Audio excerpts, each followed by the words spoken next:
Buenas. 30 minutos me dijeron de una forma bastante convincente. Así que voy a tratar de respetar el tiempo que tenemos. Traje una presentación, quiero probar esto, a ver si estamos bien. Una presentación relativamente corta. Como pasa en estos eventos, hace poco habíamos hecho el Congreso de Somos Pyme y era un universo bastante parecido. Y la solicitud es una charla que agrupe un poco el espectro de gente que viene a este tipo de eventos. Con lo cual yo siempre pido que me pasen algún tipo de diagnóstico de la gente que viene, para saber a ver qué armamos.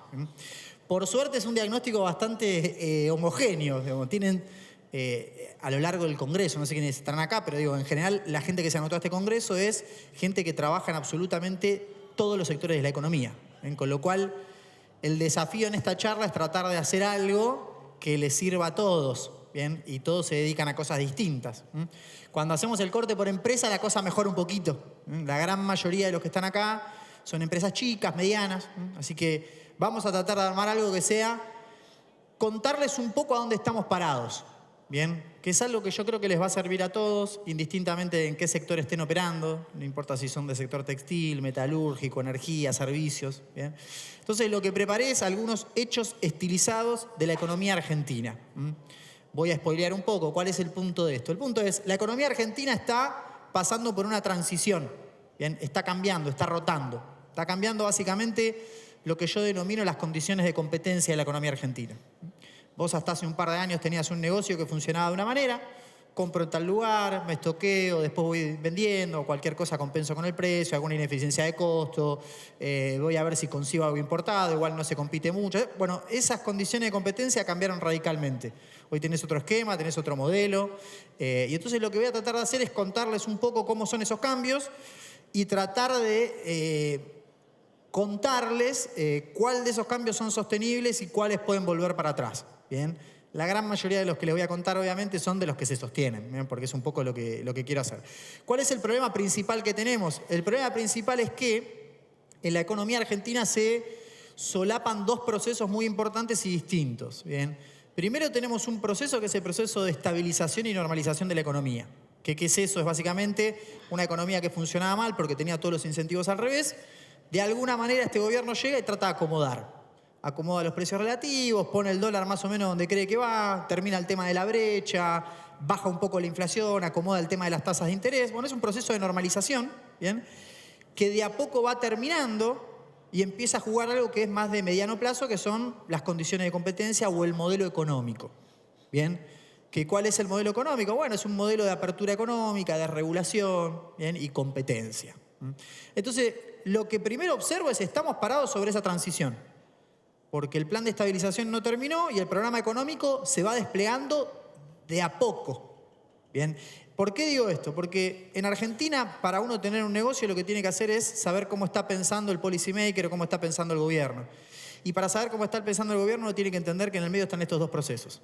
¿Bien? Por ejemplo, este es un gobierno que uno intuye que no cree en el atraso tarifario o en el tipo de cambio fijo, porque estructuralmente, ideológicamente, no es algo que les venga bien en su marco ideológico. Sin embargo, han atrasado tarifas cuando tuvieron que atrasar y han puesto el tipo de cambio fijo cuando tuvieron que ponerlo fijo. ¿Por qué? Porque el incentivo, la prioridad del gobierno en ese momento era estabilizar la nominalidad, o sea, bajar la inflación. Entonces, digo, son dos procesos que se solapan y a veces nublan un poco el análisis de lo que quiere hacer el gobierno, de lo que quiere hacer el policymaker o para dónde va a salir. Que eso para nosotros, nuestro negocio, es muy importante, porque dependiendo de lo que yo creo que va a hacer el gobierno, tomo decisiones para un lado o para el otro. ¿Bien? Entonces, para empezar, el diagnóstico hoy es complejo por esto.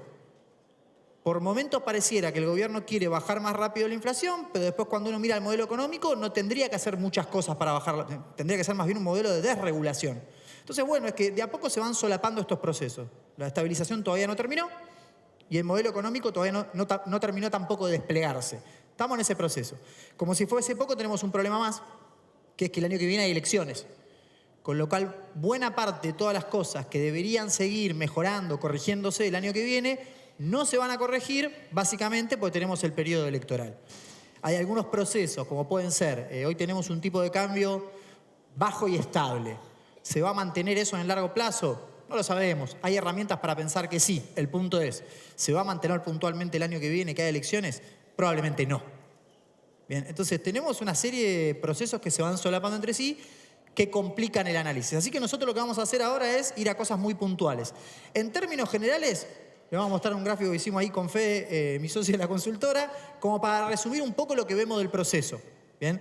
Después voy a agarrar todo esto macro y le voy a bajar todo esto a su negocio. ¿Bien? ¿Qué implica en mi negocio que se hayan recompuesto las reservas? O sea, ¿a mí qué me importa? ¿Bien? ¿Qué implica para mi negocio que se haya acomodado la política monetaria? ¿A mí qué me importa? Bueno, vamos a tratar de bajar eso un poco a tierra para que se lleven a alguna conclusión. Pero en principio nosotros lo que vemos es, armamos este gráfico de telaraña. Contra más afuera estás en la telaraña, mejor. Contra más adentro estás, peor. La herencia podría ser eso rojo que vemos ahí, que era una herencia muy mala en todos los frentes, riesgo país, reserva, resultado fiscal, inflación, pero relativamente buena en materia de empleo y actividad. ¿Bien?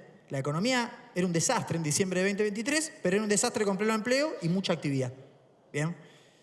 ¿Qué es lo que hace el gobierno? Básicamente mejora en casi todos los frentes. ¿Bien? Recompone las reservas, mejora el riesgo país, ordena el frente fiscal, baja la inflación, logra conseguir crecimiento económico, ahora vamos a ver qué tipo de crecimiento, pero claramente hoy estamos peor en materia de empleo.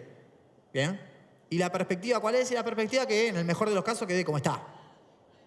Bien, eso es a lo que estamos sometidos. Yo creo que o nosotros, nuestra visión es, buena parte de todas estas cosas que estábamos viendo recién, este modelo desplegado en el tiempo las puede terminar de resolver. Necesita más tiempo. Bien, el riesgo país puede converger a niveles normales, que eso no va a ser otra cosa que implicar que para ustedes, cuando vayan a los bancos, hayan mejores tasas para financiarte. Eso con el tiempo se puede mejorar. A este modelo se lo podemos llegar a pedir. No va a suceder en el corto plazo, esencialmente porque tenemos una elección en el medio, hasta que eso se resuelva.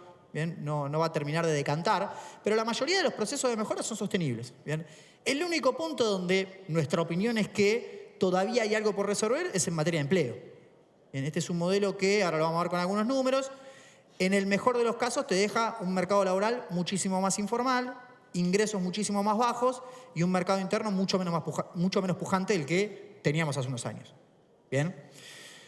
Veamos cómo afecta cada uno de estos puntos. En términos de crecimiento, yo les decía, fíjense que nosotros en actividad económica, digamos, en la cantidad de transacciones, le ponemos como que estamos igual que en diciembre de 2023 y que incluso la perspectiva es que mejore. Porque miramos Producto Bruto, miramos la cantidad de bienes y servicios que produce la economía argentina. Y la verdad es que la cantidad de bienes y servicios que produce la economía argentina está en máximos históricos. ¿Bien? Si dividimos por la cantidad de habitantes, en realidad no está en máximos históricos, estamos bastante lejos, que es la línea punteada que tienen ahí, es el producto per cápita. Pero digo, durante muchos años se habló que aquella línea que va por arriba y choca contra una especie de techo de cristal, durante muchos años los economistas hablamos de que nunca se iba a poder romper ese nivel de Producto Bruto. ¿Bien? Que había una especie de estancamiento secular, que había una especie de techo de cristal. Si ustedes se fijan, la curva, sin ajustar por la cantidad de población, la curva se porta bastante bien. Siempre que llegabas a ese nivel, te la ponías. 2008, 2011, 2013, 2015, 2017, si todos se fijan, son todos años impares, todos años de elección. ¿Bien? ¿Qué hace la política en el año de elección? Tira la casa por la ventana para ganar. Eso lo que genera es mucha actividad. Llegás a un... ¿Por qué caes todos los años siguientes? Porque básicamente lo que sucede es que tenemos un boom de consumo financiado de una manera insostenible. Las empresas se ponen a tope. Cuando no dan más, en vez de invertir, suben los precios, aumenta la inflación, cae el ingreso de la población y la economía vuelve para atrás. Y al otro año que hacemos, lo mismo, porque hay elecciones. Y así veníamos, ¿no?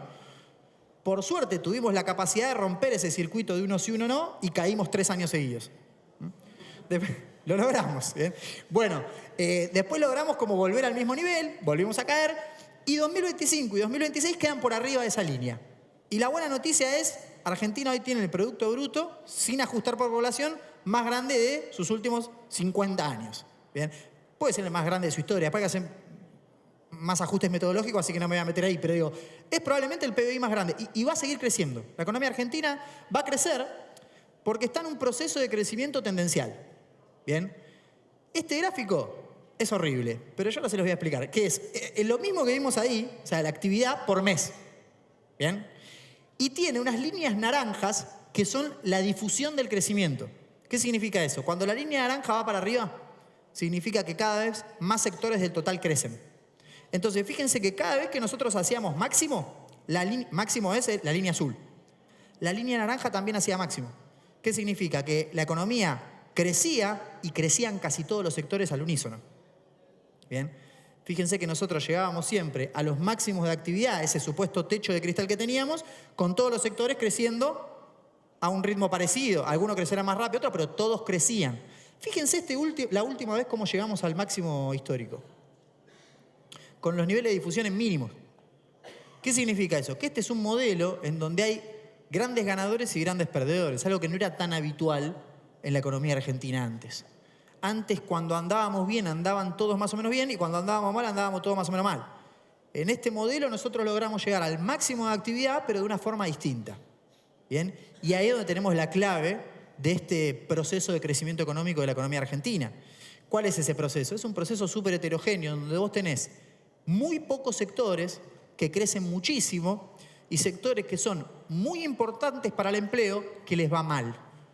Entonces se genera algo que nosotros no veíamos nunca con semejante virulencia, que es, por ejemplo, esto. Acá lo que tienen es dos índices que son la actividad económica y el empleo privado registrado. Fíjense el quiebre de la serie desde mediados del año pasado. La actividad va para arriba y el empleo se cae como un piano. Esto es producto de la composición del crecimiento económico que vos estás teniendo, que tenés sectores que crecen mucho pero emplean poco, y sectores que emplean mucho pero no crecen, en el peor de los casos hasta algunos decrecen. ¿Bien? Este es un problema del modelo y también es un problema de las transiciones. Y esto es lo que explica en muchos casos por qué cuando nosotros nos ponemos traje y corbata y le decimos a todo el mundo la economía está creciendo, medio mundo te mira como diciendo ¿a dónde está creciendo? Bueno, está creciendo en Neuquén. No sé si hay alguien de Neuquén acá. Bien. ¿Se siente en Neuquén? Esa es la duda que tengo. Se siente, bien, ahí está, no vieron lo que es. Bueno, gracias. No lo traje yo, no está... No, porque a veces se hace eso, ¿viste? En las conferencias. No, el punto con esto es el siguiente. No siempre tenemos que tener esta destrucción así como lo vimos. El segundo semestre del año pasado fue realmente un semestre muy malo porque tuvimos mucha volatilidad. De hecho, si ustedes se fijan, el rebote económico de la segunda parte de 2024 había logrado generar algo de empleo. ¿Bien? Tenemos un modelo económico que tiene condiciones de crecimiento de largo plazo para la economía como un promedio y para algunos sectores muy puntuales que son muy dinámicos, como puede ser agro, minería, algunas áreas de servicio y energía. ¿Bien? Esos sectores están creciendo de largo plazo porque están hundiendo fierros, están invirtiendo, están mejorando la productividad. Ellos realmente pueden seguir creciendo 20 años más. Con lo cual, ese famoso techo de cristal que nosotros teníamos no existe más. ¿Logramos romperlo? A ver, vamos a decirlo en criollo. Llegamos al máximo de actividad histórica con industria y construcción en el piso. Eso habla de que la cosa cambió, el modelo cambió. Y finalmente, esto nos ayuda a entender también por qué aquellos sectores por ahí más pyme, vinculados al mercado interno, no sienten una parte de este crecimiento cuando van a vender a los clientes o tienen que hablar con los proveedores. ¿Bien? Esto es medio así, no es ninguna locura y vino para quedarse. ¿Bien? Después en el medio podemos tener algunos cambios de composición. El sector de la construcción no tiene por qué andar tan mal como está andando, por ahí eso pueda cambiar en algún momento. Pero lo que sí tenemos es un problema serio de competitividad de la industria por otra cosa que vamos a hablar que viene de la mano del modelo. Bueno, esto es, no voy a profundizar, pero tiene que ver con el mercado laboral. Digamos, sí, esto lo voy a mencionar a modo de ejemplo. El otro día, esto es una publicación oficial del gobierno, donde pusieron una página donde nos dan datos del RIGI, el régimen de grandes inversiones. Fíjense lo que nos dice el gobierno. Tenemos 16 proyectos aprobados por 30.000 millones de dólares de inversión y eso va a crear, entre directos e indirectos, 52.000 puestos de trabajo. Si ustedes se fijan, solo en la segunda parte del año pasado, cuando el modelo anduvo más o menos mal y la industria y la construcción fueron para atrás, destruyeron 100.000 puestos de trabajo. Que es la caída que tenemos ahí. O sea que en el mejor de los casos, la mejor política del gobierno, con su mejor impacto, directo o indirecto, no alcanza para cubrir ni la mitad de lo que se destruyó el último semestre del año pasado. Ese es el problema de magnitudes, proporciones y transición que tenemos en el modelo, puntualmente en el mercado laboral, puntualmente en consumo interno, etc. ¿Bien? No es un problema ni de riesgo país, ni de tasa de interés, ni de tipo de cambio de equilibrio. Es un problema laboral. ¿Bien? Bueno. Entonces, como cuestión general, obviamente esto tiene un corte, la verdad que a todas las provincias les está, salvo a las que están muy pegadas a la cordillera, a todas las provincias les está yendo relativamente mal en materia de empleo privado registrado, pero claramente tenés un esquema también de ganadores y perdedores regionales. ¿Bien? Todo lo que esté pegado a la cordillera anda un poquito mejor, todo lo que esté pegado a centros urbanos anda un poquito peor, porque ahí tienen más peso la construcción y la industria. ¿Bien? No hay ninguna genialidad ni nada nuevo. De hecho, si ustedes miran encuestas, hace un tiempo que está empezando a ganar lugar entre las preocupaciones de la gente el tema empleo, que era una preocupación que en la Argentina no existía hasta hace 4 o 5 años. ¿Bien? Obviamente el 5% de desempleo que vos tenías en diciembre de 2023 era insostenible, ficticio, porque estábamos al borde de un colapso. Seguro que sí. El punto es, cuando vos mirás cómo avanza este modelo, logra bajar la inflación, acomoda lo financiero y demás, y la gente se empieza a dejar de preocupar por la inflación y se empieza a preocupar por el empleo. Esto es un síntoma de lo que venimos narrando. El modelo tiene eso. ¿Bien? Con lo cual, como conclusión general de este primer hecho estilizado, no me acuerdo cuántos hice, creo que 7, el primero es, no le pidan a este modelo tasa china de crecimiento, salvo que estén en un sector privilegiado como puede ser energía o minería. Para el resto de los sectores es un crecimiento muy moderado, sostenido y que se va a notar poco en el mercado interno. ¿Bien? Eso de vendo el doble, compro el triple, estoqueo el cuádruple y subo el precio, no va más. Bien, esto medio que vino para quedarse. ¿Qué más tenemos? En materia de precios, competitividad, se acabó la ventaja de los costos atrasados. Ahora todos pagamos más o menos lo que valen las cosas. ¿Bien? Eso obviamente a muchos le pegó en el ingreso disponible que vos tenías. ¿Bien? Acá lo que tienen es la relación entre la inflación núcleo y la relación de los regulados, o sea, las tarifas. Fíjense dónde lo recibe el gobierno, hace la corrección, después ¿qué hace? Un poquito de política, lo plancha, después pasada la elección empieza a corregir de vuelta. Y ese es el margen que tenemos. El que tenga un negocio que no cierra sin subsidio de tarifa, tiene un problema. ¿Bien? Porque aparte después por ahí podemos ver lo fiscal no está tan holgado como para andar volviendo a trazar tarifas. ¿Bien? Y aparte no es parte de lo que se supone que es el mindset del gobierno, digamos, se supone que no cree en eso. ¿Bien? Bueno, esto en condiciones normales lo habrán visto todos ustedes, algunos lo vieron antes porque para empresas se subió en algunos casos antes, pero todos lo habrán visto. Ahora yo pago la luz el doble de lo que valía antes. Con el tema energía este invierno tenemos un problema bárbaro por el cambio de las prioridades, del GNL que hay que importar y que la industria paga el precio marginal. Bueno, estos son las nuevas condiciones de competencia. ¿Bien? La ventaja de costo que teníamos, tanto los residentes como muchas empresas o sectores productivos, se perdió. ¿Bien? Se eliminó. Y todo eso se da en el marco de una inflación que va para abajo. ¿Qué quiere decir esto? Esto quiere decir que si vos más o menos me acomodás los costos de los servicios, pero yo voy al mercado, me doy vuelta y puedo subir el precio un 5% y me lo convalidan, bueno, el negocio de alguna manera lo acomodamos. De hecho, era un poco como veníamos trabajando hasta 2023. Bueno, ahora no funciona más así. ¿Por qué? Porque ahora el precio más loco de todos corre 3% por mes. ¿Bien? O sea que a vos te suben la tarifa a 20 y vos tenés que, como máximo, corregir el precio 2-3%. ¿Bien? Ese es el nuevo esquema. Y hacia adelante no tiene pinta de cambiar el esquema. Si uno se pone a mirar los precios de mercado, que ahí lo hemos visto con Fede, ¿qué es lo que tienen ahí? La inflación mensual y lo que proyecta el mercado hacia adelante. Esto no es lo que le contestan consultora, porque contestar no sale guita. Esto es lo que pagan en el mercado financiero la inflación, los que compran letras atadas al dólar, atadas a la inflación o tasa fija, digamos. La inflación que están convalidando cuando compran es esa, 1,5% mensual, promedio, hasta fin de año. Con lo cual, lejos de pensar de que en algún momento esto vuelve a moverse, no, se reactiva la inflación, no, todo el mundo está descontando que la inflación sigue yendo para abajo. O sea que a vos te queda un negocio donde puertas adentro de la empresa, todo va para arriba a una velocidad importante, pero cuando salís puerta para afuera, con suerte algo corre al 2 y pico por ciento. ¿Por qué? Porque la inflación bajó, la nominalidad bajó, porque este es un crecimiento que en los centros urbanos es menor, no es lo mismo estar en energía que ser una pyme de metalurgia. Bueno, se van como juntando las cositas. Bueno, ¿qué más tenemos? Esto lo habrán visto, importaciones. Tal vez no se ve tanto en relación al Producto Bruto, pero cuando uno mira las cantidades importadas, realmente saltaron el año pasado. ¿Bien?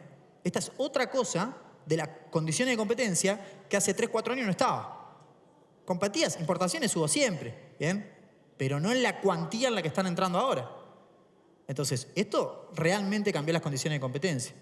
Ahora, esa cosa explotada que tenés adentro de la fábrica, que cuando salís está todo más tranquilo, encima es competir con importaciones. ¿Bien? En un contexto internacional complejo. ¿Por qué? Porque este tipo que tienen ahí puso una bomba y bueno, literalmente puso una bomba, pero detonó la globalización. Buena parte de todas las eficiencias que habíamos ganado, porque este importaba por acá, por allá, este señor que está acá la destruyó. Y una de las grandes conclusiones empezó a generar una cascada de cierre de mercados. Él primero le dijo a China, te cierro el mercado americano. Entonces los chinos empezaron a tirar los productos en Europa, los europeos dijeron, bueno, no, pará, acá tampoco, te cierro yo también. Estamos abriendo la economía en un momento donde el mundo está tratando de colocar excedentes productivos en todos lados. En ese contexto nosotros estamos abriendo la economía. ¿Bien? Lo que tenían acá es el precio de las importaciones, cómo cae. ¿Qué importamos nosotros? Básicamente viene de capital, insumos intermedios. Todo eso está cayendo de precio, porque no hay dónde colocar los productos. La economía mundial crece casi a la mitad de lo que crecía hace 5 años, porque China se desaceleró y crece la mitad de lo que crecía hace 5 años. Y entonces hay excedente de producto en todo el mundo. Encima Estados Unidos se cierra, empieza una cascada de cerramiento de las economías, sobran productos. Y ahí hay un país que es un faro de Occidente ahora que levanta la mano y dice, yo me abro al mundo. Y nos reventaron a productos. ¿Bien? Esto es parte de las condiciones de competencia. ¿Bien? Así que a todo ese lío que les estaba contando, encima tenemos un montón de importaciones que vienen, todavía no lo nombré, pero alguien por ahí ya estaba pensándolo, que vienen a un dólar que es súper barato. ¿Vieron esa sensación de el dólar está barato? Y esa discusión para mí mucho sentido no tiene, porque la verdad es que discutir si está caro o barato es una discusión súper abstracta. El punto es si este dólar se puede sostener o no. Esa es la pregunta. De mediano plazo, la respuesta es que sí, se puede sostener. No sin antes tener algún que otro coletazo. ¿Bien? Lo que tienen acá es el tipo de cambio real multilateral, es algo que usamos mucho los economistas cuando queremos engañar a la gente, que es básicamente el dólar, pero corregido por la inflación y mirando a ver qué hacen nuestros socios comerciales. Por nosotros hablamos mucho del dólar, pero por ejemplo comerciamos mucho con Brasil. Y la moneda de Brasil es el real. Entonces por ahí lo que convenga también es ponderar eso ahí. Bueno, esto tiene todo ponderado, ¿bien? Cuando está para abajo, vos sos caro en dólares. O sea, te van a banear de importación, no le vas a poder vender nada a nadie. Cuando ese va para arriba, vos sos barato en dólares. Podés venderlo al exterior y le podés competir a las importaciones. Bueno, como verán la línea punteada, estamos en uno de los niveles de tipo de cambio reales más bajos de todos. Acá hay una trampa. La primera de ellas, los términos de intercambio. ¿Qué son los términos de intercambio? La relación entre lo que exportás y lo que importás en precio. ¿Bien? Yo lo explico de esta manera que es un poquito más coloquial. ¿Qué les parece? ¿El dólar está atrasado? ¿1.400 pesos? Más o menos. Y un poquito, ¿no? ¿Qué me dirían si la soja valiera, no sé, vale $400 la tonelada, si la soja valiera $2.000 la tonelada? ¿Está atrasado o no está atrasado? Y vos ahí decís, y con $2.000 la tonelada de soja lo podemos tener a 1.400 tranquilamente. Bueno, entonces eso hay que considerarlo en el cálculo. ¿Bien? Los términos del intercambio de alguna manera recogen eso. ¿Cuánto sale lo que exportás respecto de lo que importás? Máximos históricos. Y no es por la soja. Es porque el precio de la energía se había subido mucho y ahora somos exportadores netos de energía. Y es porque todos los productos industriales, insumos difundidos que estamos importando cayeron de precio brutalmente. ¿Por qué? Porque no se pueden colocar en ningún lado. Entonces, ¿a qué voy con esto? Que cuando vos ajustás el tipo de cambio real por los términos de intercambio, no estás tan atrasado. O sea, por ahí no te alcance en tu negocio con este dólar, pero este dólar se puede sostener. Esta charla nosotros la tuvimos en marzo de este año y la tuvimos en junio del año pasado y principio del año pasado también, que era otra firma, pero no importa. Y les dije siempre lo mismo y siguen pasando los meses y siempre pasa lo mismo. Es un tipo de cambio que nos parece que está atrasado, pero se sostiene. En algún momento va a explotar, no va a explotar. En algún momento lo que podemos tener es volatilidad. Eso sí, obvio, más vale. Yo espero que en algún momento suceda lo que sucede siempre. Esperen que me voy adelantando y no lo puedo encontrar. Ay, creo que no lo tengo. Bueno, pero piensen en el año pasado, digamos. El año pasado, con los mismos fundamentos, la misma macro y todo, el dólar se fue al techo de la banda y casi tenemos un problema. Eso sí puede pasar. Eso seguramente el año que viene tengamos algún estrés de ese tipo. ¿Bien? El punto es si eso se resuelve y volvemos a la normalidad, el dólar vuelve a estos niveles. El que necesite un dólar mucho más caro en términos reales, siempre ajustado por inflación y los socios y todo eso que les dije, el que necesite para cerrar su negocio un dólar mucho más caro que el actual, tiene que cambiar el negocio. ¿Bien? Porque está pendiendo de un cambio de ciclo político. O tiene que cambiar el ciclo político y tenemos que ir a otro modelo económico. Con este modelo económico, el dólar en estos niveles está para quedarse. Lo único que a nosotros obviamente nos termina haciendo ruido, el propio mercado hoy pone en precios, cuando compra y opera en el mercado financiero, que el dólar va a subir un poquito en términos reales, de acá hasta la elección, pero siguen siendo niveles. A plata de hoy creo que nos daba la elección 1.560 pesos. A plata de hoy, para que tengan una referencia. Imagínense hoy un dólar oficial mayorista, el de la Sexpo y la IMPO, no el contado ni el MEP, en 1.560 pesos para la elección del año que viene. Sigue siendo súper barato. ¿Bien? En el medio podemos ir a 1.800, pero vamos a volver ahí. Si esto sigue así, El modelo es con este tipo de dólar. ¿Cuál es la duda que nos queda? La duda que nos queda es básicamente el Banco Central. Porque el Banco Central viene muy de atrás, hay que sanearlo, hay que llenarlo de dólares. Y bueno, lo que nosotros vemos es que le falta comprar reservas 2 o 3 años más para estar en condiciones normales. Y el punto que nosotros hacemos es, al modelo los flujos se le empatan y este modelo te puede dejar este tipo de cambio real 4 añitos más, tranquilamente. El punto es, si yo a ese modelo le meto al Banco Central comprando para comprar las reservas que le faltan, ¿también le da el modelo? Y ahí ya nosotros tenemos un poco más de duda. ¿Bien? Pero bueno, puede no hacérselo el Banco Central, en vez de hacerlo en 4 lo pueden hacer en 20, ¿bien? O pueden volver a volar los precios de la energía.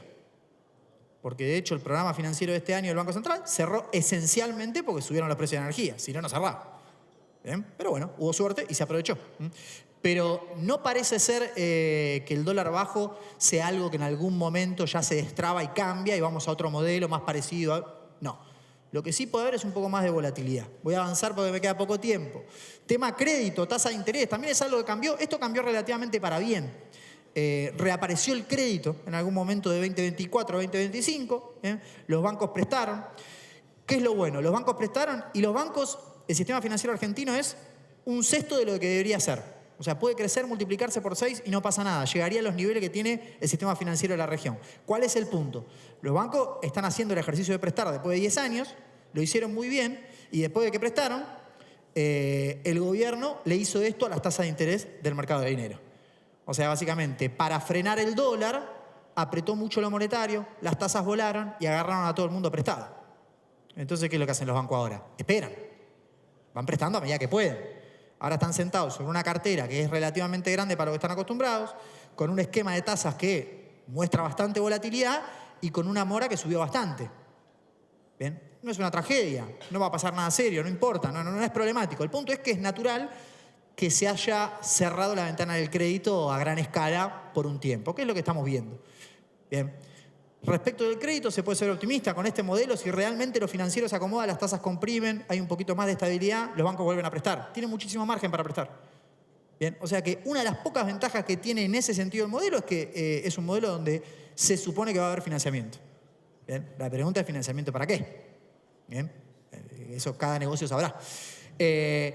Acá lo que hay es ventana de oportunidad. Yo creo que el último semestre del año pasado era difícil. Este primer semestre arrancó más. Por ahí el segundo semestre, si la volatilidad sigue baja, los bancos ya por ahí puedan depurar una parte de la cartera en riesgo y vuelvan a reactivar de manera más agresiva el crédito. Bien. Esto va a funcionar con ventana de oportunidad. Porque lo que ordena la política monetaria, lo que ordena la tasa de interés, los préstamos, es el dólar. Si el dólar está quieto, las tasas están tranquilas, hay liquidez, se puede prestar, se puede hacer negocio a mediano plazo. En cuanto el dólar se mueve, el mercado de dinero se tensa. ¿Bien? Lo tensa el propio gobierno, porque empieza a absorber pesos para parar el dólar. Eso hace que suban las tasas y entonces ahí empieza todo este problema. Pero hay ventanas temporales, hay oportunidades con el crédito. ¿Bien? Y después finalmente lo fiscal, que está medio como subyacente a todo esto. El espacio fiscal que tiene el gobierno es reducido. Lo voy a decir por varias cosas. En primer lugar, la estrategia del gobierno fue pegarle un golpe al gasto y estabilizarlo en un nivel muy bajo. Y después lo que el gobierno decía es, bueno, si la economía rebota voy a recaudar más, pues básicamente grabás las transacciones cuando recaudás. ¿Y qué es lo que va a pasar? Me va a quedar el gasto muy bajo y la recaudación va a empezar a ir para arriba. Y se me va a ampliar el gap fiscal, voy a estar cada vez más holgado. Entonces, ¿qué empezó a hacer el gobierno? A devolver impuestos. Y todo el margen fiscal que había ganado lo devolvió ganando impuestos. ¿El punto cuál es? El punto es que en algún momento la economía se frenó. Y la recaudación se frenó. ¿Bien? Y ahora lo que tenemos es, más allá de que los últimos datos han sido relativamente buenos, sobre todo en materia de recaudación por el impuesto a la ganancia de mayo, hoy tenés un esquema fiscal en donde tenés el gasto en mínimos. ¿Bien? A ver, dicho en criollo, que nosotros lo veníamos diciendo en la consultora y hace poco, no sé si lo dijo Caputo, Milei, alguno de los dos dijo, no tenemos más espacio por el lado del gasto, o sea, no podemos recortar más, y es real. ¿Por qué decimos esto? Porque en los gastos los podemos partir en dos. Gastos que están indexados por ley y gastos que son discrecionales. Un gasto que esté indexado por ley, vos tenés que pagar lo que dice la ley. No es que, no, este mes no lo pagamos. No, lo tenés que pagar. Jubilaciones. Pagás lo que dice la fórmula, que es inflación menos 2 periodos. ¿Bien? Después hay otro gasto como transferencia a provincia, que ¿quién dice cuánto hay que mandar? Entonces, lo que hizo el gobierno es un ajuste muy fuerte al principio de la gestión, puntualmente sobre esas partidas que no tienen ajustes, que son discrecionales. Entonces, hizo todo el ajuste sobre el 50% del gasto. Sobre ese 50% de gasto fue brutal y no hay mucho más margen. Bien, lo vemos con universidades, lo vemos con discapacidad, lo vemos con transferencia a provincia, lo vemos con obra pública.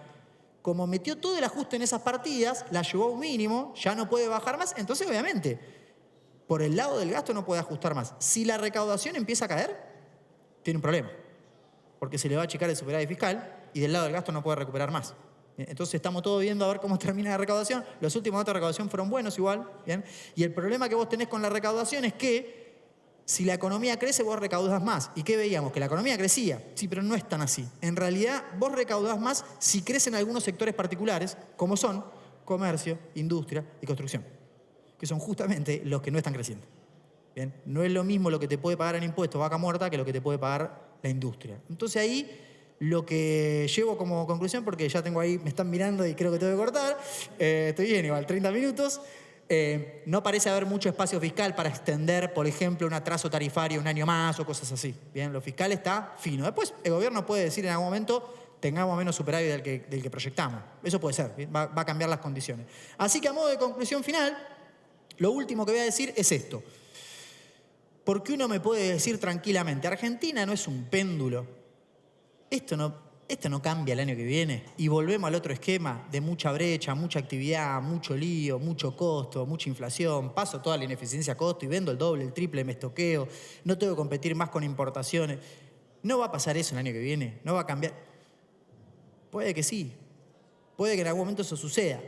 Si uno mira los indicadores de imagen, si uno mira los precios de mercado, si uno habla con analistas y demás, yo lo único que les voy a decir es, con lo que tenemos hoy, parece que este ciclo va a durar más que un mandato.